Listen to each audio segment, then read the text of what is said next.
पशुपतिनाथ शिव महापुराण कथा को लेकर तैयारियां व्यापक स्तर पर आरंभ, व्यवस्थाओं संबंधित विभिन्न टोलियों की बैठक संपन्न। अब समाचार विस्तार से। प्रख्यात कथावाचक पंडित प्रदीप मिश्रा सीहोर वाले के श्रीमुख से भगवान पशुपतिनाथ की नगरी मंदसौर में 26 सितंबर से 2 अक्टूबर तक होने वाली पशुपतिनाथ श्री शिव महापुराण कथा की तैयारियां मंदसौर के कॉलेज मैदान पर व्यापक स्तर पर आरंभ हो गई है। कथा स्थल कॉलेज मैदान पर विशाल आकार के डोम बनाए जा रहे हैं और पूरे मैदान में टेंट तंबू लगाए जा रहे हैं। कथा को लेकर लगातार मुख्य आयोजन समिति के अलावा अन्य व्यवस्था संबंधी टोलियों की बैठक प्रतिदिन चल रही है। विराट आयोजन की व्यवस्था को लेकर संपूर्ण मंदसौर जिले में उत्साह का वातावरण बना हुआ है। गांव-गांव में ग्रामीण क्षेत्र से बड़ी संख्या में भक्तगण शिव महापुराण कथा का श्रवण करने आएंगे और नवरात्रि के प्रथम दिवस से आरंभ होने वाली कथा को लेकर आयोजन समिति संयोजक चैनराम जैन व दशरथ सिंह जाला की गरिमा में उपस्थिति में कथा स्थल कॉलेज मैदान पर मीटिंग हुई, जिसमें उपस्थित समस्त पदाधिकारियों व टोलियों को कार्यव्यवस्था प्रदान की गई। प्रख्यात कथावाचक पंडित प्रदीप मिश्रा ने सालासर धाम बालाजी में चल रही अपनी कथा के दौरान मंदसौर में आयोजित होने वाली कथा को लेकर भी आमजन को मंदसौर आने का न्योता भी दिया। पंडित मिश्रा ने महाराजा अग्रसेन जी के वंशज अग्रवाल समाज की उत्पत्ति कैसे हुई, इस बारे में विस्तार से अपनी बात कथा में रखते हुए अग्रवाल समाज को भगवान राम का वंशज बताया। जनसांगी न्यूज के लिए शम्भू सेन राठौड़ की रिपोर्ट। कथा की तैयारियां अंतिम चरण पर है। इस कथा को लेकर के हमारे सभी प्रबंध समितियां बनी हुई हैं।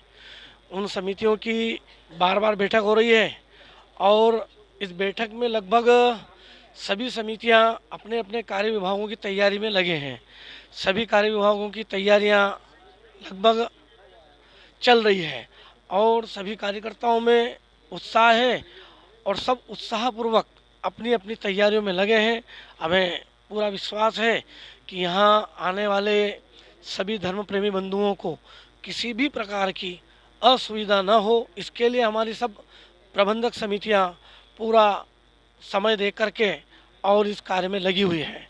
इसी संबंध में आज बैठक हुई है और सबने अपनी अपनी जवाबदारी को समझ करके और अपने सभी कार्य को पूर्ण करने के लिए यहाँ पर अपने अपने सुझाव भी रखे हैं और सब कार्य को पूर्ण करने के लिए अपनी कुछ तैयारियों में जो उनको लगता था वो पूर्ण करने के लिए उनने तय किया है। पुत्र लव और कुश, भगवान कुश की 34वीं पीढ़ी में,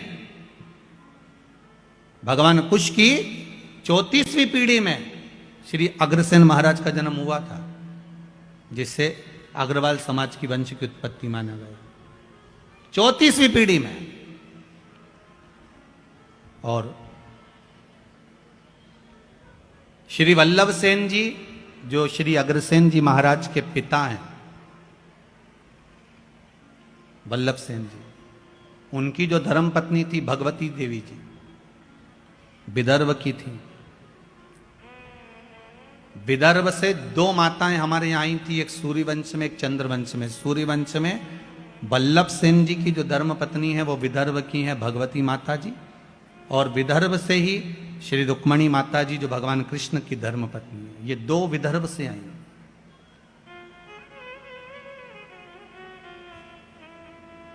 सिरसा हरियाणा से, प्रतापगढ़ हिसार से ये अग्रसेन महाराज जी के पिता वल्लभ सेन जी निवास करते थे और उनके जो विवाह संबंध हुआ था वो भगवती देवी जी से हुआ था। तो भगवती देवी जी जो विदर्भ से आई थी, उनके मन में एक भाव जागृत हो गया था कि मैं सूर्यवंश की बहू,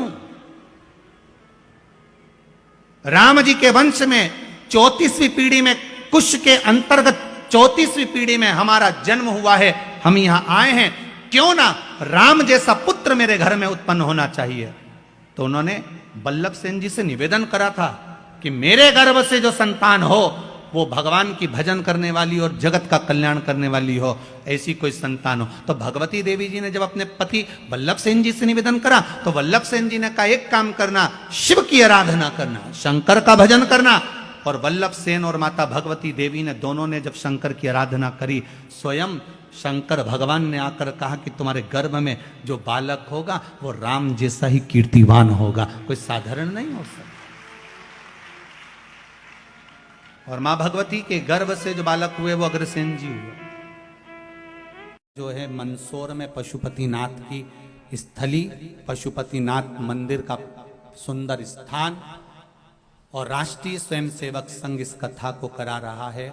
वहाँ की जो बेटियां हैं उनको सुरक्षा देने के लिए मंदसौर की पावन धरा पर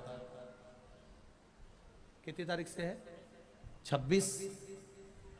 26 सितंबर से मंदसौर में, मंदसौर लंकाधिपति रावण की ससुराल भी है जहाँ की मंदोदरी थी, इसलिए उस कथा का नाम रखा है मंदोदरी शिव महापुराण की कथा। तो मंदसौर की पावन धरा पर 26 सितंबर से चालू होगी 2